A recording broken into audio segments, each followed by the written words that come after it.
paid promotions. So you may have seen this on a lot of the videos that you watch. You may see up in the corner the little paid promotion tab. The majority of the time what that means is a company has reached out to a creator to collaborate with them in order to sell their products, and then for the creator, they're able to make more content with it. So now, if you've got a company that is sending a product to a person who is willing to review it just for content, how does it really stack up? Are the products really good? Most of the time, no. And I've got a couple here that kind of fit that bill, and I've got some company products here from people who I've collaborated with that are literally S tier. Not very many, but which ones stack up, which ones just suck, check it out.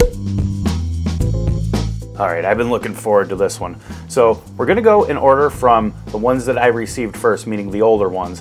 And the first one that I received, the Aslam refillable wiper kit. They worked out pretty well, not too bad. After I received them, I did the video on them. And they have two sets of refills. So obviously the first one came with the refills already inserted into it. And I installed them, and they worked very well for about 2 months. And then after that, they started making a lot of noise, and they just generally did not really clean off the windshield too well. And now the inserts, I think they were 3 months or 6 months. I can't remember what the refills were, but they only lasted 2. So I put the new refills in, and they worked again, not with any noise for about a month. Then they started making a lot of noise.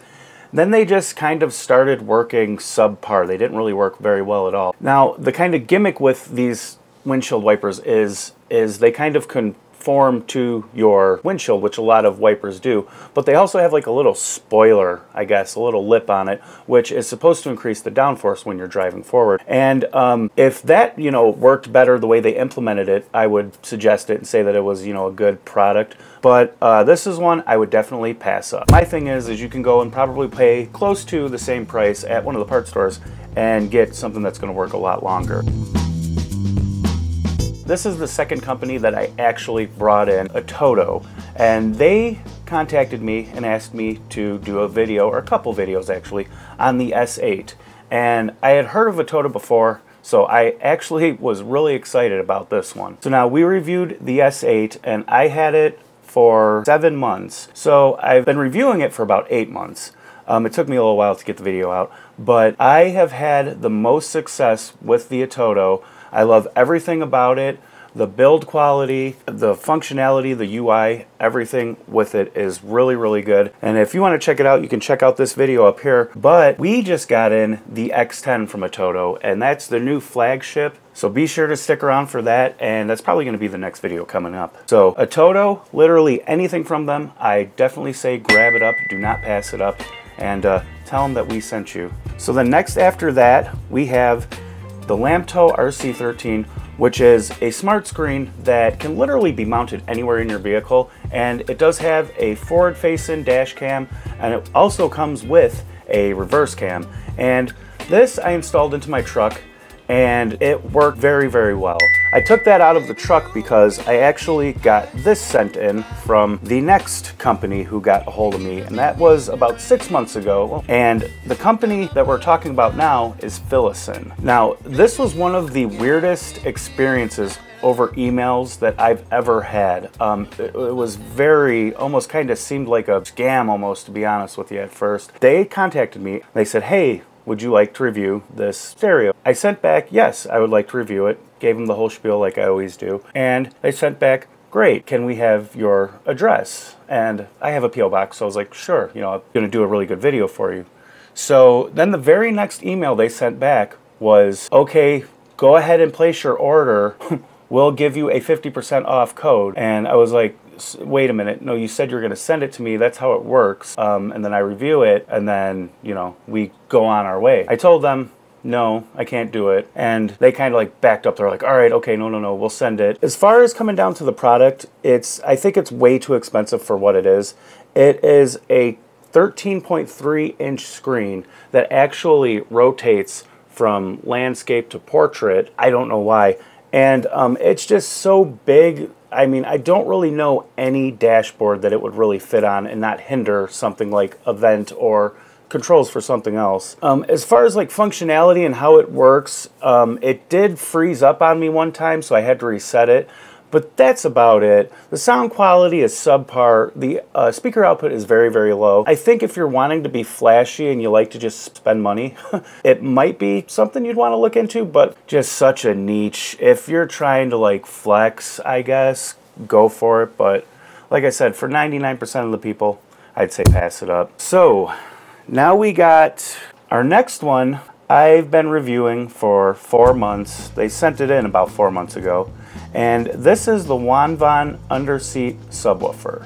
So I made 3 videos on it, I believe. My problem, and I do have a big problem with this might be the whole reason that I made this video. The problem that I have with it, there's actually 2. Now, it's a 8-inch underseat subwoofer that has lights around the speaker. The sound quality is just fine. It's actually pretty loud. It says it's 600 watts. It's only about 100, which is fine for what it is. The casing is of high quality, everything like that. The inputs, everything, the terminals, everything was sufficient and fine. But for some reason, the LED ring around the speaker, you cannot turn off unless if you have that Lotus Lantern app on your phone. What this means is that you have to remember every single time that you get out of your car to go into that app and turn it off, or else that light will stay on, and it'll stay on indefinitely. I noticed this at first, and you know, I was like, all right, well, I'm just gonna have to remember that. That's kind of weird. I couldn't figure out any way how to turn it off. There is no way to turn it off. So, you know, I figured I'll just do that. Well, there's gonna be times when you don't remember, and there was times when I didn't remember,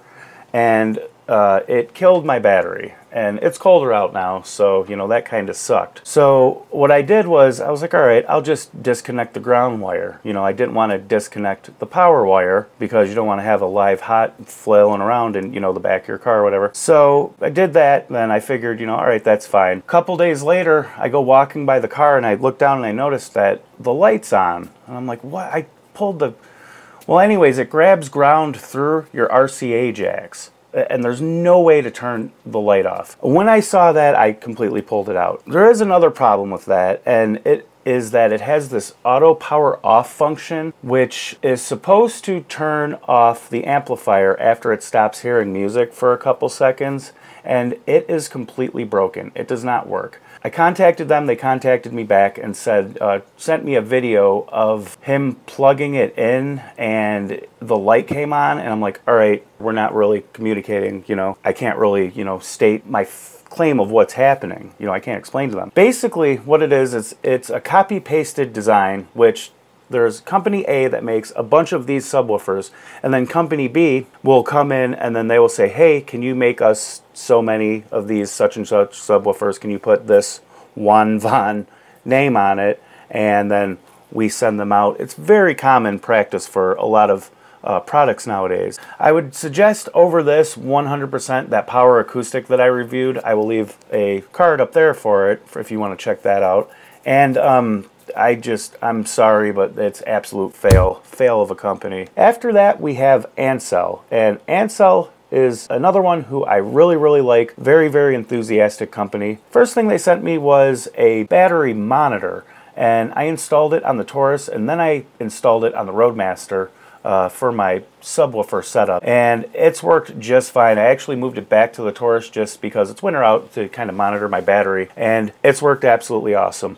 The only negatives I can really say about it is the quality, like the plastic of the housing for the, I guess they call it the host, it's the display, is a little flimsy. Battery monitor, I've been testing for about 3 months, worked perfectly so far. We will check in if anything happens, of course, because I think we're going to be doing more of these. So then after that, Ancel sent me the AD410 code scanner, and this is an ODB2 scanner that plugs into your car and basically tells you what's wrong with your car. It's a code scanner. You can clear codes, stuff like that.